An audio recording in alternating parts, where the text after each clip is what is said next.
Magandang araw sa inyo mga kaibigan. Itong ating almusalita sa araw na ito, October 28. Ang ebanghelyo natin ay Luke 6:12-16.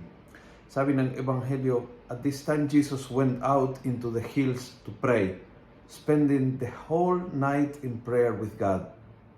When they came, He called His disciples to Him." Ginawa ni Jesus ang pinaka-importante desisyon para sa pagtatayo ng simbahan. Kung sino sa mga followers ay magiging apostol.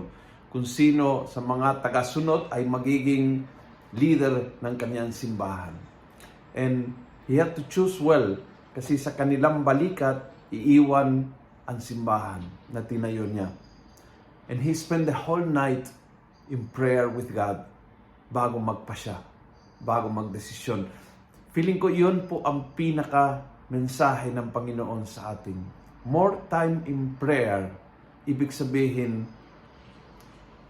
mas matinong desisyon sa ating buhay. Mas matibay na mga pasya sa ating buhay.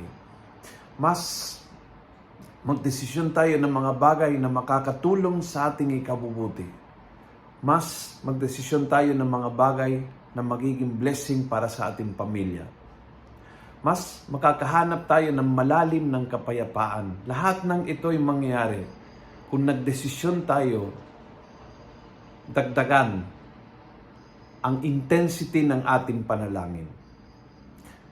Makaroon ng malalim na conversation sa ating Panginoon. Isa po sa mga bunga ng Camino is long hours of walking, and in the silence of walking, kinakausap mo ang Panginoon in silence. In a way na I never did before.